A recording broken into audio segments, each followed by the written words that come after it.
How is it going, everyone? I want to give you guys a heads up on a brand new free upgrade that did just drop, a pretty big one, and the game is on sale on the PlayStation Store. Unfortunately, based on everything I'm looking at, we didn't have a deep dive as to what the free upgrade entails as far as how much the performance is going to be improved, but we'll go over all of that. Speaking of free, a couple of other free notes. We've got free content coming to a game that was recently released on PlayStation 5, been available on Xbox and PC for a little bit, and a game that won the award for Player's Choice and one of the better received free-to-play games on the market. Wuthering Waves will be releasing version 3.0 on December the 25th, yes, Christmas Day. We'll talk that at the end of this video. Alright, first of all, Divinity Original Sin 2 Definitive Edition is now available for PlayStation 5, Xbox Series, and Nintendo Switch 2. Now, this is a free upgrade if you already own the game on PS4, Xbox One, or Nintendo Switch, and right now, the game is discounted on the PlayStation Store. I believe it's down to $14.99. Let me pull it up to make sure. Yes, it's down to $14.99. They got some new branding for the artwork, and it is noted to be PlayStation 5 Pro enhanced, so take that for what you will. It's not like Divinity is a super technically demanding game, but nevertheless, this upgrade is now available. Now, pulling up the FAQ on the official Larian website, this is what they note. Do I have to have played the previous games in Divinity series to play Divinity Original Sin 2? Divinity Original Sin 2 is a standalone game and can be experienced on its own, but we always recommend trying out Divinity Original Sin for the best experience.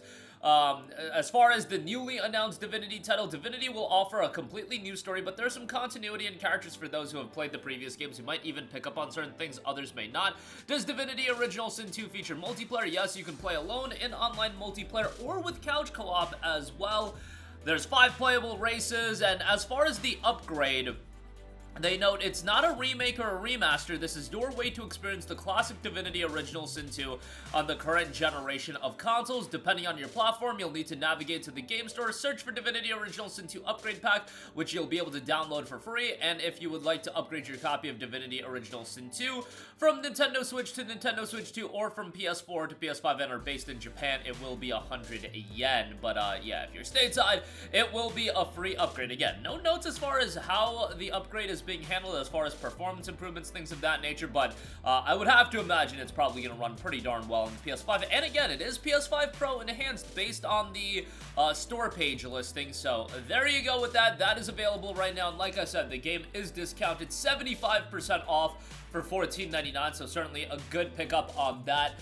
Generally speaking, not my cup of tea, but Divinity Original Sin 2 is an RPG with a ton of depth to it. The people that are super into this game, generally, I do hear them say Baldur's Gate 3 is a better game, but Baldur's Gate 3 also came out, I want to say, was it 6 years after Divinity Original Sin 2? Somewhere around that range. I want to say Original Sin 2 came out in 2017, 2018. Baldur's Gate 3 came out in 2023, and I'm sure the new Divinity title, which I wasn't crazy about the trailer. I just don't get up for CG trailers like that. But look, it's a Larian title. People are going to be inherently excited about that game.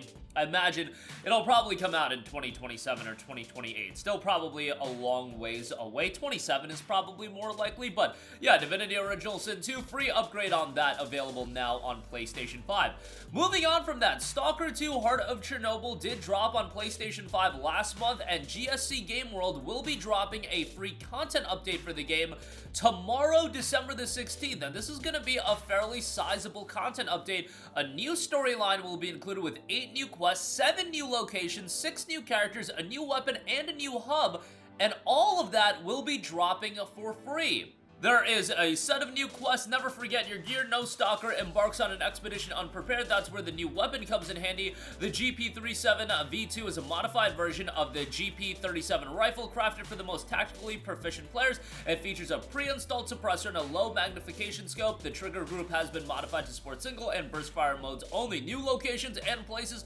As a bounty hunter, you need to explore, loot, and survive. Believe us when we say that the Fairy Tale Pioneer Camp and the Old Mine in Red Forest are worth your time. If you've already traveled to the zone south to north and east to west, you'll see some familiar locations are now re-inhabited by stalkers. The story will lead you through car dump, army warehouses, city boiler rooms, rail depot, and Volkov Sam. Your choices may also lead you to completely uncharted places. Trust your instincts to see how it pays off. A new hub in the Burnt Forest region as well. Your choices matter in Stalker 2, and it literally shapes and changes the zone. It stays true in the new story, as one of the outcomes is a whole new hub appearing in a not-so-populated area of the Burnt Forest. Technician, trader, and medic guide, everyone will be there, of course, including a place to take a nap and your stash. Now, Stalker 2 had a litany of issues from a performance standpoint with its initial release. I have not played it on PlayStation 5. I played the PC version when the game initially came out, and I really enjoyed it, even amidst all of the performance issues and my performance issues that I experienced. And on PC,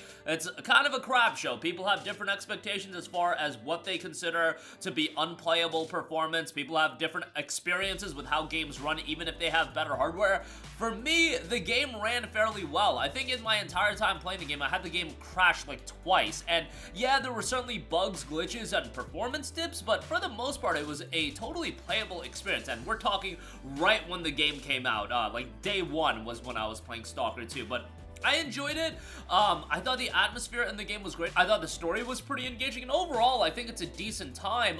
The only thing is I probably wouldn't be dropping $60 on the game, especially on PlayStation. You had to wait a year to pick the game up, so waiting a year, paying $60 for it, yeah, I do appreciate the free upgrade, but if you wait 6 months to another year, you could probably get it at a much better price. But I could even see this being a PlayStation Plus extra title at some point. Bear in mind, it was a Game Pass Day 1 game, so I could totally see that happening like a year from now. But yeah, that's a year from now. That's a long time. If you do want to play a compelling open world atmospheric action title, might be something to look at. And action wouldn't really be putting it in the right category. There is certainly some action in it, but it is more of a methodical game. So keep that in mind as well. It's not going to be for everyone, but I do think it's a worthwhile game. Just wouldn't be spending $60 on it. And unfortunately, for physical copies of the game, all the content's not on disc. You do need to install a lot of the content.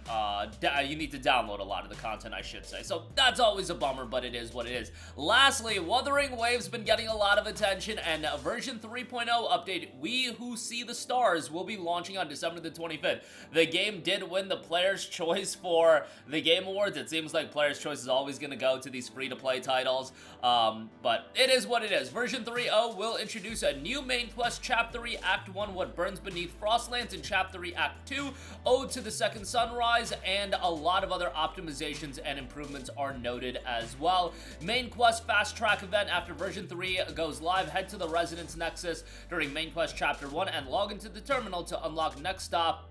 Main quest fast track event, you can go and directly and start experiencing the version 3.0 content that way. Upgrade functions were noted, world exploration experience on mobile improvements, interface improvements, new resonators, upcoming feature resonator convene as well, new weapons, and more content rolling out with Wuthering Waves on December the 25th. Generally speaking, this is the gacha title, the gacha free-to-play game that I've seen consistently get the best reception. It's got an overwhelmingly positive recent reception on Steam. It dropped on Steam not too long ago, and very positive all time, which for a free-to-play game to have a 90+% positive approval on Steam, that is very, very rare that you see something like that. Like, let's actually pull up Where Winds Meet, which I feel like Where Winds Meet is getting a really strong reception right now. Where Winds Meet, 47,000 reviews at 88% positive, and I feel like Where Winds Meet is getting an incredibly strong reception right now. Wuthering Waves is at 91% positive, so it seems like the people that play Wuthering Waves seem to really like it. It's available totally for free, and I've also heard the monetization in the game and the free experience is pretty darn good. So check it out, December 25th, a free update, and version 3.0 will be dropping on that. But that is gonna do it for me. Again, Divinity Original Sin 2 has gotten a free upgrade. PlayStation 5 available now. It's also PS5 Pro Enhanced, and if you have it on Nintendo Switch or Xbox, upgrades on those platforms as well. The Switch 2 and Xbox Series. Stalker 2 getting a free story content update. That'll be dropping tomorrow, December the 16th, and Wuthering Waves version 3.0. The free game will be getting an update on December the 25th. That's going to do it for me. Let me know all of your thoughts in the comment section down below. As always, sound off there. Thank you for watching, and goodbye. Hey guys, we hope you enjoyed the video, and if you did, make sure to hit the subscribe button, and if you're already subscribed, do us a favor and hit the bell icon. This way you'll be notified whenever we post a new video. That's the best way to keep up with all of our uploads, and we usually try to upload 2 videos a day. And with the bell icon hit, you'll be notified whenever we do upload a video. As always, thanks for watching.